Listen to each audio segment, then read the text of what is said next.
Hello, everybody. Welcome to the On Call Coaches Podcast, where we take a deep dive into the world of amateur player development, private skills coaching, and video training. Today, we are discussing developing players that might have had to take a step back in their development to regroup and then push forward to higher teams. I'm your host this week, Coach Zane. And I'm Coach Alex. How are we doing today, Coach Alex? Not bad. Real nice day today. We had morning lessons this morning. I thought they went good. Groups are working hard, so I'm happy this morning. Yeah, happy Halloween, everybody. Oh, thank you. Yeah, I'm excited to put my costume on tonight. What are we going as tonight, Switz? I'm the elf. You might have saw it on our St. Louis hockey training website. I was the elf on the Christmas camp release. Yep, I'm Santa. So you should see my tights. They're nice. I love it. So, Switz, question for you. Yep. We've all coached teams where we've had a player that made a higher level team, then had to take a step back, whether that be they got cut for development reasons, injury reasons, maybe it just wasn't a good fit for that coach, for that player. And when they come back to that team that's at a little bit lower level, how do we help push that player forward? How do we bring them back up emotionally, physically, developing those skills so that they can make that push to either go back and make that team again if it was just because of skill development, or find another path maybe around that team if that coach was the issue or it just wasn't a good fit? Sure. The first thing I think you got to look at is what you said. What was the reason we're not on the team? Because different reasons are going to give you a different response. So like if it was for skill development, I think that's one of the hardest because you're going up. So you might drop down to let's say Central States from AAA. In my world, I only think you can only outwork people to get better than them, to put in the work off the ice. And when they already practice more and play more, you're already behind the ball at Central State. So you got to really up your training after the fact. When you're done with practice, now you got to go because, they have practice tomorrow night. So that night you might have taken off. Now you got to go work in the garage for the hour that they're practicing. So first and foremost, development-wise, I think you got to work harder than the next person. You got to put more time in than the next person if you want to pass that person, in my opinion. Maybe something with a coach or something. That's a little different. I've seen it one to where, they didn't think they were getting enough coaching. And that's just a personal opinion. You're just going to have to go, you made a choice. There's nothing that we can help you with. We're just living with the choice. And then maybe it's one that the coaching style isn't for you. And so if you get that, maybe the coach yells a lot. I see that a lot. And you might have the beaten puppy coming back to you after a year that he just was the whipping boy all year. And so your strategy might be to build his confidence back up. We just got to do stuff that he's good at, and let's get him going and feeling good about his game again to feel confident to go in that direction. A lot of times you do have to start with the confidence because they are down, unless it was their decision not to come back. How have you felt with that? I know you've had a few, like we got a Coach Dewey. Tell me about a little Coach Dewey or somebody like that. Yeah. So, we had a player that played for Coach Switch and myself at the AAA level, went off to go play junior hockey, and from what I understand, wasn't getting the ice time and getting dressed as much as he thought, which is a valid point too. When you start making it to those higher levels, you might be a healthy scratch. Yeah. So yes, we might practice a lot, but if you're not getting those reps in the games that you need to develop it and grow, and then taking that step back, he came back and played AAA hockey here in St. Louis, and now is launched again off into the junior world. Yeah. But in a different league and different coaching and getting plenty of ice time. I see his highlights all the time on Facebook. Dad was now. close. Yeah. So he's feeling the love now that maybe he wasn't feeling at the other place he was at. So that's the other thing is when you start to get up into those junior ranks in hockey, there are different paths. So don't feel like you have to be pigeonholed somewhere, that you can take that step back, develop, and then go to a comparable league that's somewhere else and play for a different coach and team. What do you think if it's a result of size? How do you help a player when it's a size issue? I think with the size issue, it's playing to your strengths. That's the one thing. I can't make you taller.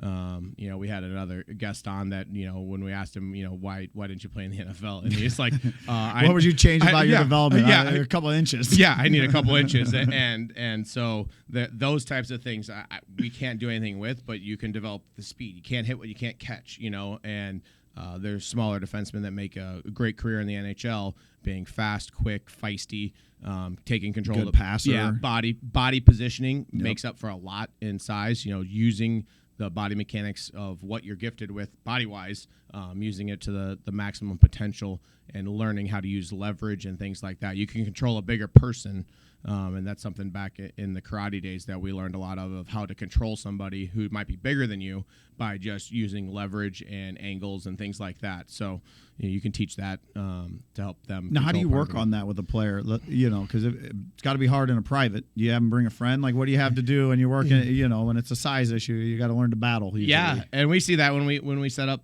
small group trainings and things like that. That making those groups be a good fit for each other to work on things that people need to work on. So similar size, skill, style. Well, and it may even be just compliments. Like, we have a bigger kid who's a little bit slower going against a smaller kid who's faster. The bigger kid needs to get faster.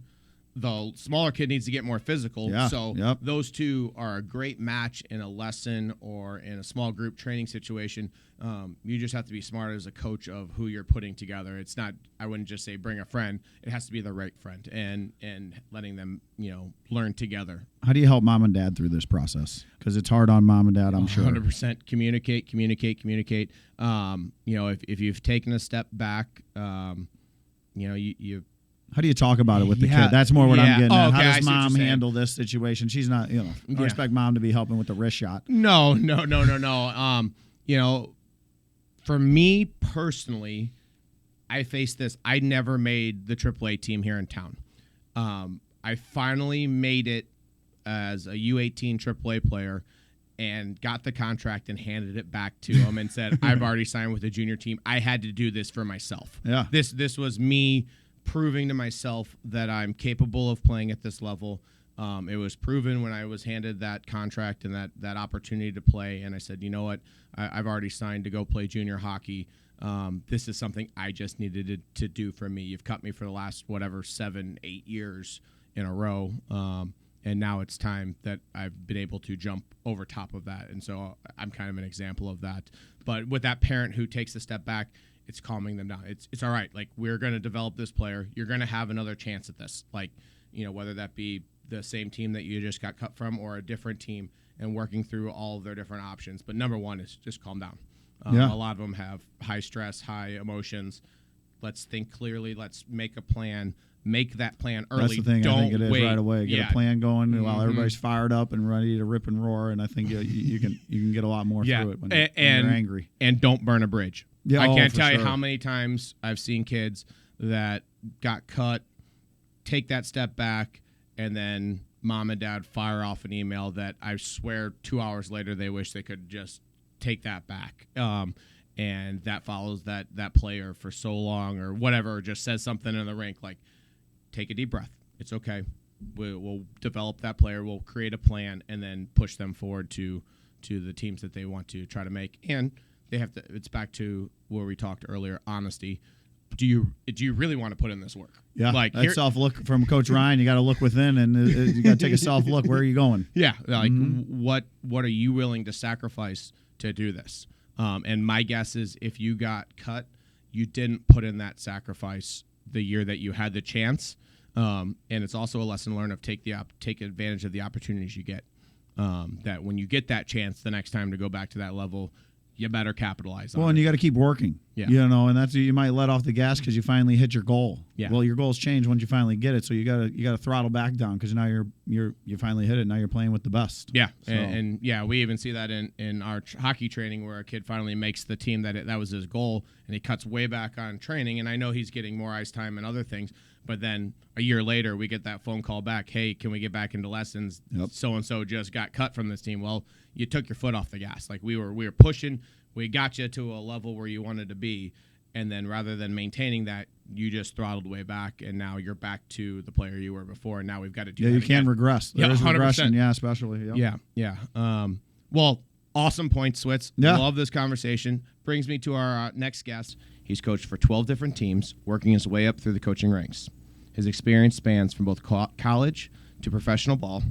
In his current role, he's the linebackers coach for the back-to-back UFL champions, the Birmingham Stallions. He's been with Birmingham for the past 2 seasons and continues to make a significant impact in the pros. Ladies and gentlemen, please welcome Coach Daric Riley. Hey, Coach, how's it going? Good. How are you guys? Good, good, good. Thanks for joining us today. Thanks for taking a little bit of time to chat with us, and we're excited to have you on. So, over the past 20 years, you're very welcome. Over the past 20 years, you've coached for 12 different teams. I saw on your resume you were at UAB, SMU, Clemson. You took a little stint right up the road from us at Missouri. Yeah, at Truman State. Right. So, yeah, Truman State. Yep. I want to talk about your commitment and dedication to the game of football. And if you want to accomplish your dreams, you really have to practice what you preach. And you've shown that. You've traveled all over being a journeyman as a coach, from starting as a graduate assistant all the way up to where you are today. So if you take a minute or so to kind of walk us through your journey and how you made it to where you're at today as a professional football coach. Yeah, I'm glad you asked. My kids, my two daughters are 7 and 5. She's turning 5 here in 2 days. But they constantly ask all the time, why do you like football so much, Daddy? And I don't get to watch it as much as I'd like right now because we're watching Bluey and all the kid cartoons you can watch, And I try to spend as much time as possible as I can with them because I know, the spring season for the UFL is coming up. But I tell them I love football because it's hard, and doing things that are hard. And when you can accomplish some of those tasks, it kind of makes you feel good inside. That when you look back, you say, look at what I've done. Look what we've accomplished. And it's always a we thing. And every time you're in this great sport and you have an opportunity to play any sport, really, you may score a goal, you may score a touchdown, or whatever it may be, hit the game-winning basket, whatever it is. But it's always something that we did together. And I tell them it's incredibly hard, but what makes it really enjoyable is you're with a lot of great people who are all kind of going for the same result, the same goal. And what's unique about the UFL, obviously, is our players are trying to get back to the NFL and they're trying to get filmed. So they have an individual goal for themselves. But what Coach Holtz and the rest of the staff preaches at the Stallions is it's one game at a time, one play at a time. And we've taken hard and minimized it down to just one thing at a time. And we try to do that as a group. We try to do that as a team. We try to do that as a unit. And I've tried to pass that on to my kids to do that as a family. And I got my daughter downstairs doing her spelling homework right now. It's hard, great, good. And every place you go, it's going to have challenges. And if you just understand it's going to be hard and you just keep putting one foot in front of the other, you're going to be successful. And you'll look back and you'll go, look at what we accomplished when it was hard. So that's the reason why I think I love football so much, is that you can take the hard, you can minimalize it and shrink it down into a simple thing, just one play at a time. And when you can accomplish that mentally, accomplish that physically, then you'll go on to the next play and you look back at the end of the game and go, look what we accomplished. So it's pretty neat. I was talking to someone from Kansas City today, and I was telling them, the Stallions have actually won 3 in a row, back to back. Yep. We actually won 3 in a row. We won 2 of the USFLs and then the one of the UFL. And I said, I hope Kansas City doesn't win because I want to be the only one that went 3-0. I love it. And they're like, no. And the lady jumped me and was like, what are you talking about? I said, well, somebody did it first. That's all I know. Somebody did it first. I like it. It was good banter right there. But yeah, I think I love football just because it's hard. And every step has been hard. Every challenge, every team has been hard you've been on. And there's 12 different teams and throughout the career. But we're all fighting for the same singular goal, is to be successful one play at a time. So that's kind of been the story, I guess. Now going to those schools, sorry, I'm losing my voice this week. When you go to those different schools, I'm sure you weren't always as excited as some of the other ones. Tell me some of the times when you got somewhere and you probably were like, oh, what did I just do here? And the wife's looking at you like, where'd you just move us to? How do you keep plowing forward? How do you not give up when you get there and say, oh, we can't do this. We're packing it up. Yeah. Luckily for my wife, she hasn't had to experience too many of the hardships. There's been a lot of times where I've had to live in dorm rooms, because it's small college football.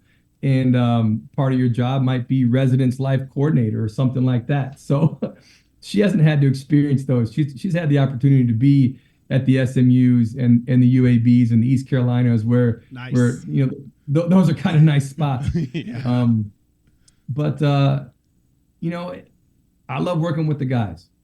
That's really what it's about. And I love teaching the guys a technique or getting them to put their eyes where they're supposed to be, understanding the first step and the importance of that, and understanding that, again, the play is big, but if you shrink it down into small things, and just accomplish small things at a time, whether it's your stance, your alignment, your assignment, your eyes in the right spot, your reads and your technique, you kind of have some things that you can simplify all the way through. And when the kids and the players are able to simplify those and execute those simple steps, then their success increases. And watching things that we work on in individual, watching them grow and become successful on game day is really what drives me to teach and coach every day. So it doesn't matter, it doesn't matter if we're playing in the parking lot or if we're playing in front of 100,000 or if we're on, the championship game on Fox. It doesn't matter. Football and the boys is all you need. Yeah, just the whistle and the football and the 11 guys and let's fit our gaps. Let's get to our drops correctly and let's play ball. So watching them succeed, that's really all I really need. So when you're looking to develop a player, how far out in advance are you creating that plan? Is this a short-term plan, long-term plan? Is this a multi-year plan depending on the player? Like when you're looking at a player who's joining your team and wants to move to that next level, so for you guys trying to get to the NFL, what does that plan look like? And then I'll follow that up. Is that different from when you were trying to move somebody from college to the NFL versus from the UFL to the NFL? Absolutely. It's been different. A lot of these guys in the UFL kind of have their way that they've been doing things. I started coaching corners last season or 2 seasons ago. In the 23 year, I was coaching corners. And then this 24 season, got to coach the linebackers midway through. And I think a lot of those guys at this level kind of have their way of doing things. But there's a couple things that you want to keep as almost non-negotiables. And a lot of those non-negotiables come from conversations that we have in the meeting room. So how do you see this play? Where do your eyes typically like to be? And you kind of coach them almost individually, but together, if that makes sense. So we kind of come together with the Stallions of this is who we're going to be, and this is what we're going to hang our hat on, so to speak. In college, it's a little bit different where you can kind of mold them a little bit. They don't quite know, they haven't been experienced enough. And a lot of times there's a lot less feedback from them to me as a coach. From player to coach, there's a lot less feedback. So you kind of start them someplace. Okay, let's start here.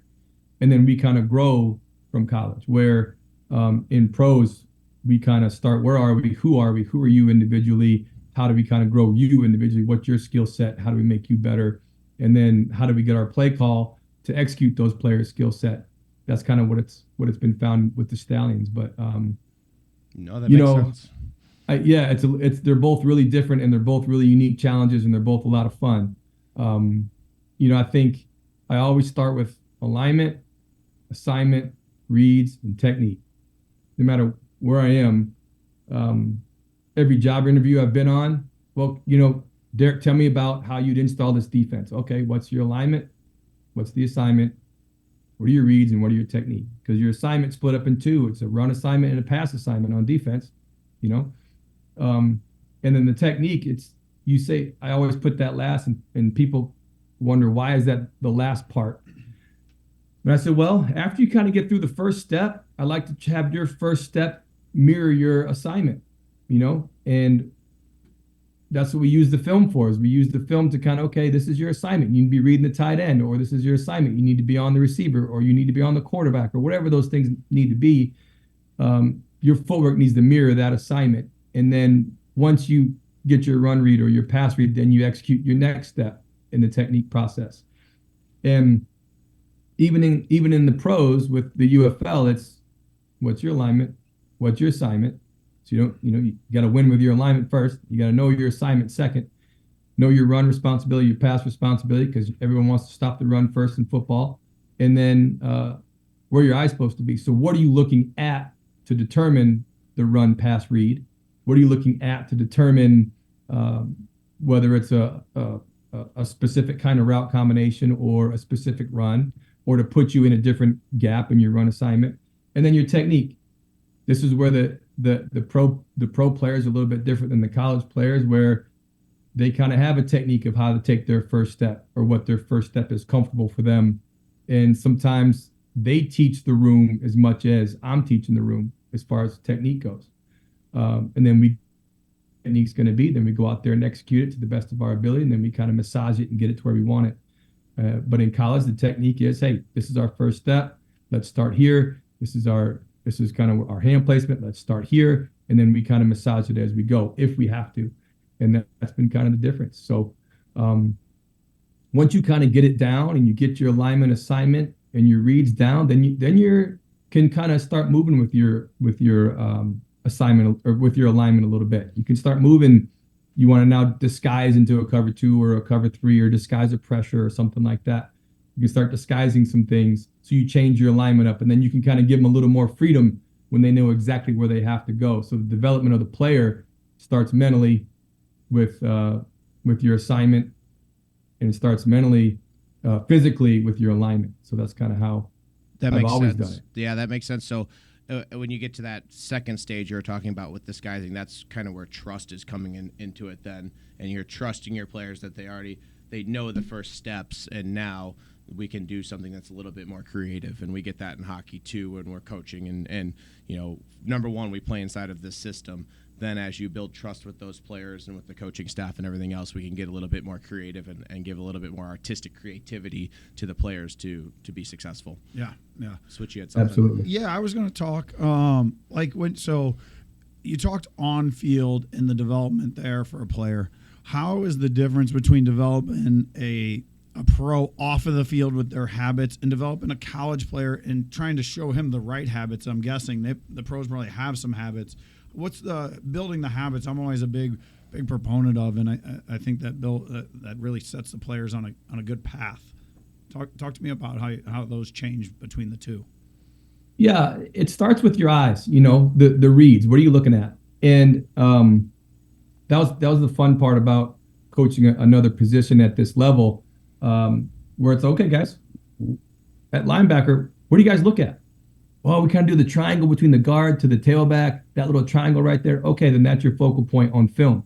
That's your focal point when you're watching yourself. Are you seeing the things you're supposed to see from a film standpoint? And I draw those focal points up on the board in the meeting room. So from a habit wise, you guys got to always be looking at what you're supposed to look at in the game. So are you trying to find offensive lineman with his hand down or his hand up? Is there a tendency there? And those are the things you look at. But what are you looking at in the game? And that's what you need to look at when you're not playing. That's what you need to look at when you're on the sideline. That's what you need to look at when you're watching film. And that way you'll find the tendency of how things work. So it could be right foot up, left foot up, inside foot, outside foot. Whatever you're seeing different wise, you need to know what you're looking for. So everything I focus on is what are you looking for when you're watching film, and that's the habit you need to have. That way they can come back and say, coach, I saw they always pulled to our right. Okay, well then we should expect this blocking scheme to happen.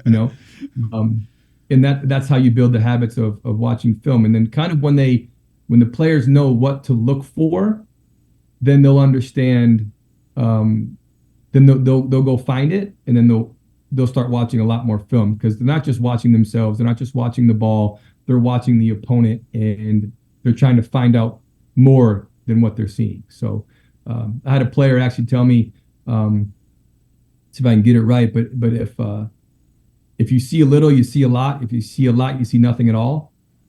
And that's what the your habits you're trying to create. I'm trying to see little things to see a lot of the big picture. I like and that. those are the habits you're trying to create. I like that.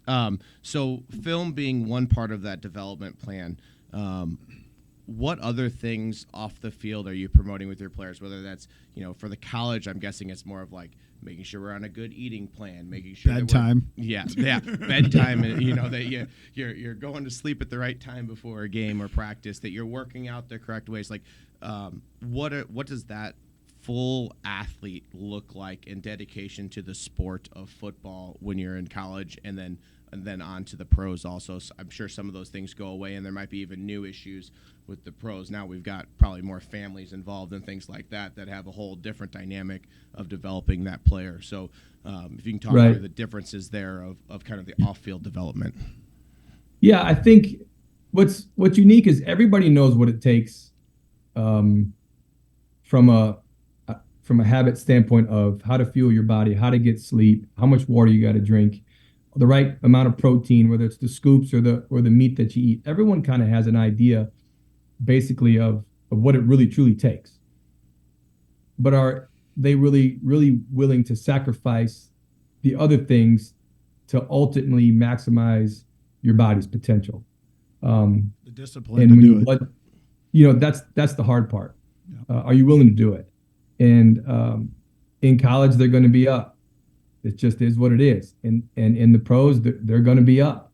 And whether they're up playing video games or they're up watching film or they're up with their kids, they're going to be up, But I think for the most part, everyone handles themselves that I've come across with both college and pro. They've handled themselves like a pro when it comes getting closer to the end of the week and closer to game day. I haven't really ran into anyone who's a fitness freak and just does everything by the letter. And I haven't ran into any player that has been completely on the opposite side where they're out partying all night and doing everything wrong, Excuse me. So I would like to say it's a little more regimented. I would like to say the strength coaches are monitoring, sleep and everyone knows what it takes. And the closer they get to game day, everyone pretty much that I've seen so far has corrected their habits, or their habits are what they are until Thursday, and then Thursday and Friday they're more geared towards to being physically and mentally ready to go. You'd love to get the 8+ hours of sleep. You'd love to get the however many grams of protein you need to have, and you'd love to get the meals throughout the day that to fuel your body. You'd love to get all those things 100% right. But it's up to you really to make the sacrifice to do it. And I'm telling the 7-year-old right now, she's down there like, look, you can't turn Bluey on until your homework's done. That's just part of the sacrifice. So, and she knows that, and she's, but she's down there doing homework. And I think if the guys, I tell you, I haven't had much of a problem with it from either side. Most of the best players know what their body needs and know what it takes. And the biggest thing has been for me the film and getting more feedback and watching, being prepared to play the game mentally as far as X's and O's, being sharp in situations, being sharp and recognizing run pass. The football side of it has been the part that I focused the most to grow on, where the physical side, pretty much if they're not ready to go, next man up. Yep. The next man better be. So I've had a luxury to do that, I would say. I was going to say, what separates that pro from the college guy? What's the difference? What allows them to take that next step that you see, and the biggest difference, in your opinion, to take that next step?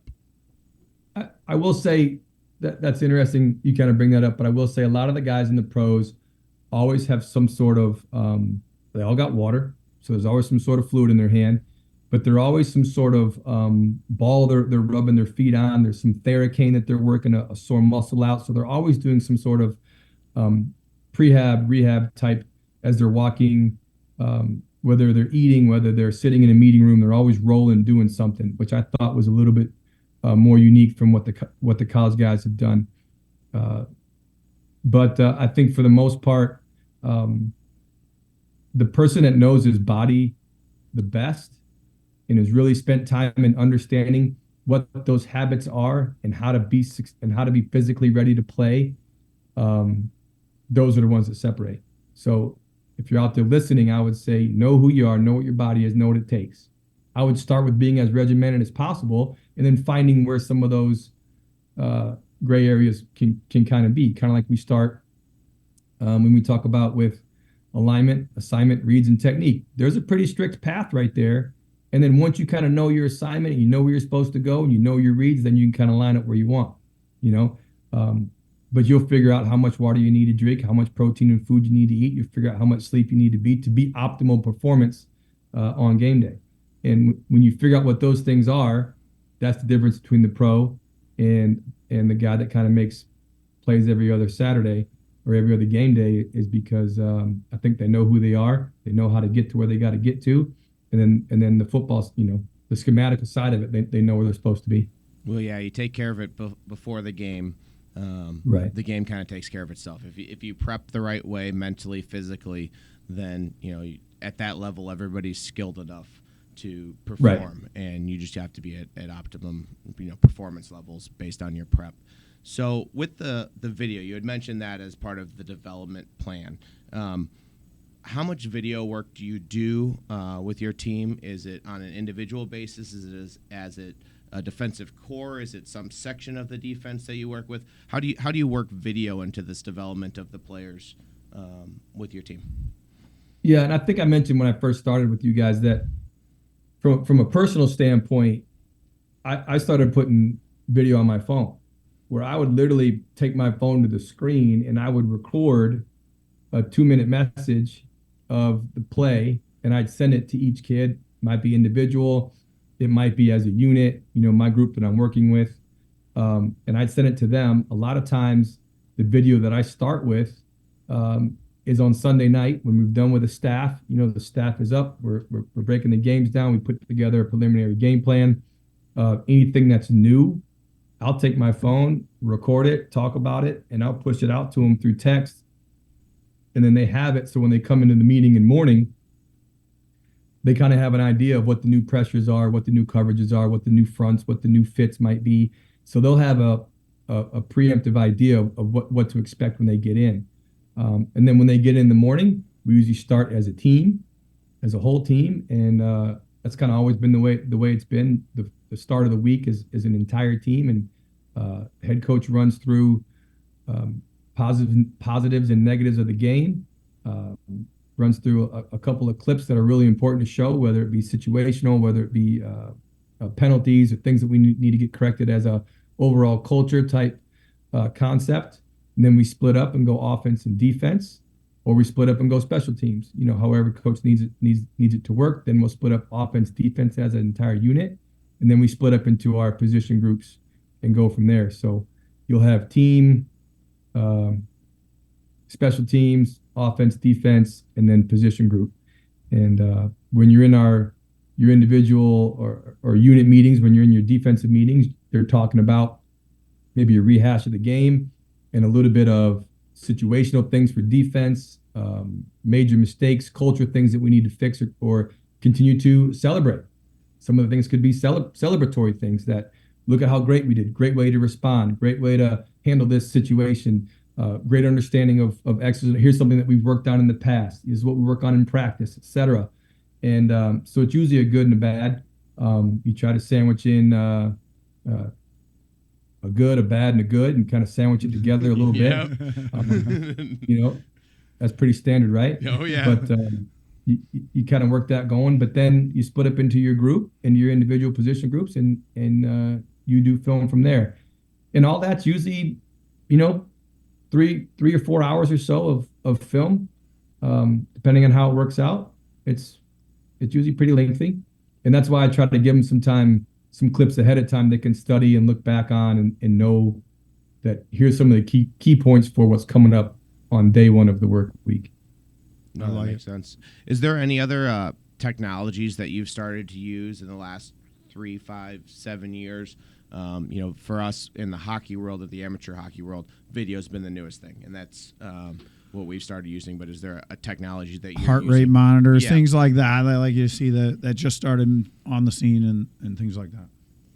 Gotcha. Right. Yeah. I think just about everyone's got some sort of chip that's in their shoulder pads, or it's in Cool. some sort of apparatus that they wear that monitors their top speed. It'll monitor the loafs when they get what their average top speed is. Kind of this is when they're going to be at their optimal, and then they've gone down and up and kind of measuring those things, and we can kind of see who's doing what on the field and who's doing it most often. So that helps in determining sometimes who plays. Like, look, you're not giving it your all. This guy is giving it your all. I'm going to go with this guy. Because in the end, if you hustle to the ball, good things are probably going to happen. And so there's definitely those things that come up. We're obviously weighing in and out all the time to see kind of weight loss and monitoring dehydration levels, those types of things. Okay. Usually happen in a lot of the weight loss stuff. So we're really doing, especially down in the South, and during summer, we're really measuring and monitoring weight, and trying to eat as much and drink as much to get as much back. But yeah, I would say it's really been the scales, the distance and speed monitoring, and then the video. One thing that we really do a lot of when it comes down into evaluation is their 10-yard split. How fast is their 10-yard split when you are running a 40? And we're trying to get that number because that usually measures explosiveness. It'll help measure quickness, and that's a huge factor with our 6, 7, 8 second play that we play in. And if you can burst faster than everybody else for 10 yards, you'll probably get there and you'll close up space. So that's been a pretty big measurement that we've been taking advantage of a lot. How do you? And then how film. Do you, sorry, it's been big. I was going to say, how do those players work on their speed? Because I see speed on feet, and issues transfers over to the ice rink as well. So how are those guys work that speed that you're working on that explosiveness, that quick 10 yards? How do you guys practice that? Yeah, obviously a lot of it's get off, but it's going to be mainly with your speed coach or the strength coach through in college. A lot of it's turnover time. How fast can you get your other foot back on the ground and then replace it? So the biggest thing is working the turnover time. I think they use their hurdles a lot for that, and then just your foot quickness getting up and off the ground. And that's been kind of the biggest, I would say, transition or things that I've seen transition in the last couple of years is just trying to work on getting that as quickly and as explosive as possible. So that happens in your winter conditioning. It happens in your summer conditioning. In college, it happens basically all year round, except for when you're actually playing. So Gotcha. That's definitely been a focus. Now let's shift gears a little bit, and I want to talk about you've been doing this a while, and I always like to talk to coaches about what are some of the things you're most proud of throughout your time. It doesn't have to be your best player or anything, but like, what do you feel real proud that you were a part of, or that you were able to accomplish, or just something in that world where you really hang your hat personally on? I think last season was really good. It was a challenging year. Just the situation altogether was challenging. It was the first time I've been. The family was here in Birmingham, and the whole UFL was in Arlington, Texas. So we were 9.5 hours away. And, I think that was a challenging time for the family, challenging time personally, because obviously being without the kids and the wife. But being able to stay focused in an environment in a situation like that, and just constantly being dialed in on whenever we were on the field, whenever we were in a meeting, I felt that was some of my best work, and I thought that was good. I think learning press man was something that I've really, really enjoyed, and getting it to a point where I really, really feel very confident and strong in press man. It's a little bit different than what other people are looking at, but I think it attacks the receiver coach, not just the player. And I'm excited about continuously growing that learning. So learning that part, because when you teach press man, there's everyone's kind of got their own way to do it, but for most part, people kind of teach it the same way. And I'm a little bit off the rails in left field when I teach it, and it's been highly successful. So learning that was Nice. good. Awesome. I think I don't know. I obviously winning helps, but I don't know. I've been pretty happy with just about every step of the way. It's it's fun. It's hard.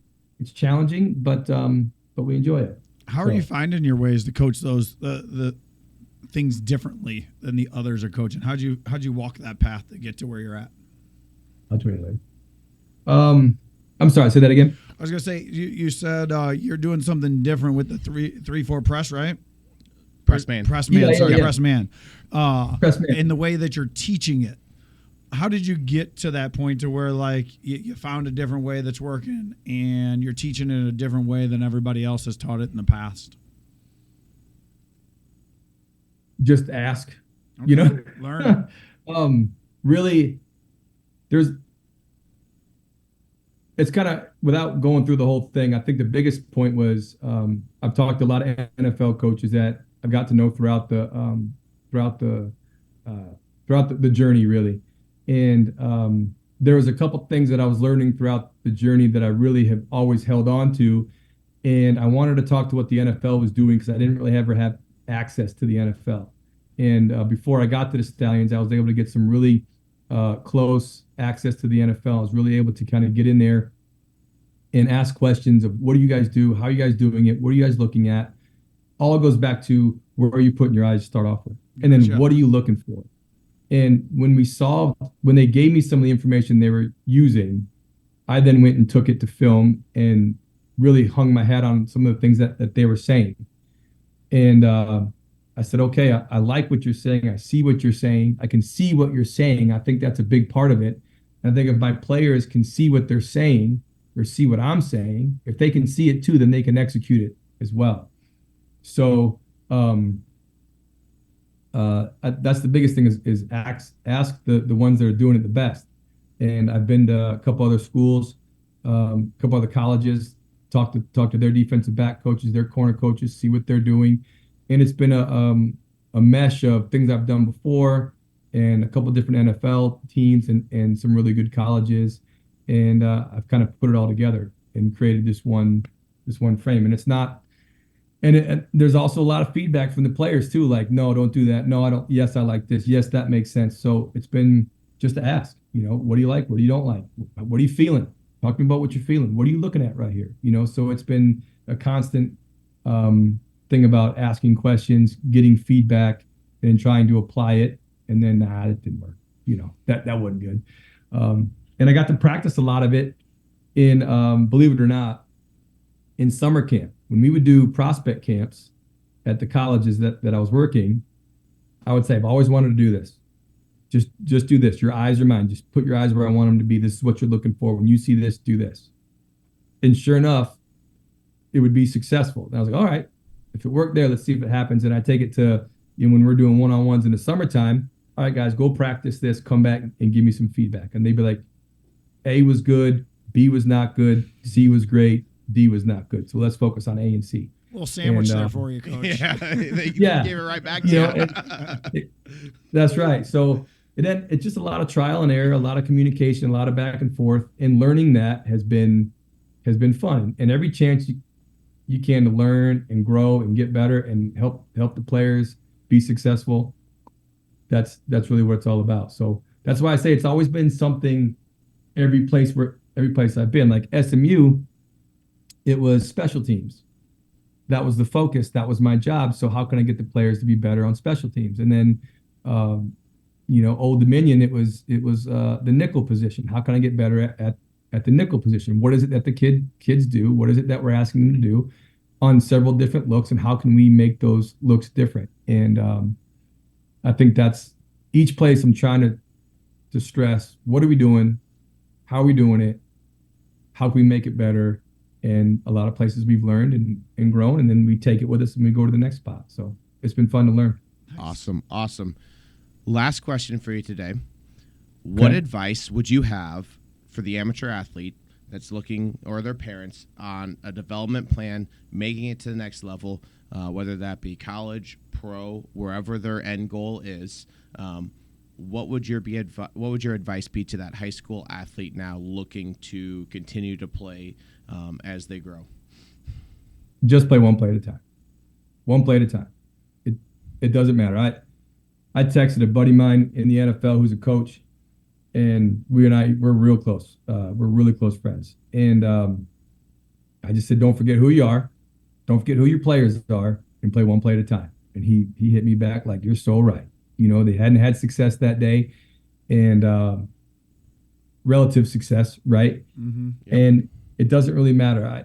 I tell my daughter who's leaving to go eat now. She was saying, I tell her all the time, I don't care about the result of your spelling test.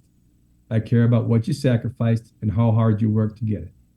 Yep. And if you focus one word at a time and you end up with an A, great. But if you've sacrificed and worked hard and you ended up with a C, at least you did your best. And it doesn't matter. You can score 10 touchdowns in a game, but you turn around the next game and you don't score any. Just one play at a time. Yep. Nothing's more important than the very next play. And that will alleviate the stress of, I got to do this, and I got to hit these marks, and I got to get this many yards, I got to get this many tackles. Make hard simple by minimalizing it down to one thing, down to something that you can win at, you could be successful at. And that was part of that came from SMU. Chad Morris did a good job of building that program back up. And he wanted to count the wins. And a buddy of mine that coaches in the NFL, he says, if you do your job, you win. I'm like, well, what if the scoreboard, we lost? Like we lost. Like, we didn't win. Well, did you do your job? Well, yeah. I mean, my eyes were in the right place. I aligned right. I had the right assignment. My eyes were in the right place, and I used pretty good technique. And I got there. Did you do it every play? I graded out at a 90. Oh, that's a winning grade. So you did your job. That's a win. Mm-hmm. Yeah. That alone, the scoreboard may not have been, but your result on film, you were in a pretty good place to be successful. Did you give up the pass or whatever? Okay. The wins at SMU sometimes were just, hey, we all had our shirts tucked in. That was a win. It counted. We look good. Yeah, sure. The more times you win, the more successful you're going to feel, the more successful you're going to be. Next thing you know, you're actually the scoreboard results. So I think if I'm telling my kid the same thing. Do your best, sacrifice, and do your best. Because when you get older in life and you're not playing sports anymore, you at least have a foundation of sacrifice, of hard work, and a way to make hard simple. And if you can focus on that, you'll be successful. So Great message. I'm helping a buddy of mine. It's funny you asked that question, but I'm helping a buddy of mine. His son is 6'8", 320 pounds, O-line, playing D-line, obviously playing left tackle. He's a monster, right? He's a junior. I said, how are his grades? Derek, they're not very good. Well, then you got to get good grades. And I said, well, I come back 2 weeks later. What's going on? His grades just aren't very good. He's just stressed out all the time. I was like, okay. Real quick, tonight, just do one thing, just one. Don't worry about the math and the English and the science and the history. Just do one. Just focus on one, and just do your best, no matter what it is. Just do your best. Just try hard. And next thing you know, his grades steadily improve. And you just got to alleviate the stress of, I have to reach these marks or else I'm not going to get to where I need to go. That's not true. The end result is a collection of all the habits you've done, of all the things you've done. It's a small collection of all these things. And I think we all need to build great people who can sacrifice and do things hard. And if we can do that, then you've done your job as a parent, and you've taken them where probably a place they've never been before. Whether that's an All-American or that's just a great, brother or son or husband or father or whatever they turn out to be, or that they're the best janitor, or they're the next inventor of AI or whatever comes up down the road, you know? No, that makes sense. No, I want to thank you very much for your time today. Love all the insight. And the work on the platform too, on the on-call coaches. Platform. And I appreciate it. really appreciate the work that you've put in there. And thank you very much for taking time to meet with us and share your thoughts with all of our listeners. So thank you Absolutely. very much, Coach Anytime. Riley. Yeah. Thanks, Daric. Anytime. Good luck I appreciate next year. You guys appreciate the opportunity. Yep. Good luck next year. All right. Thanks. All right. Thank you. Tune in. Bye now. All right.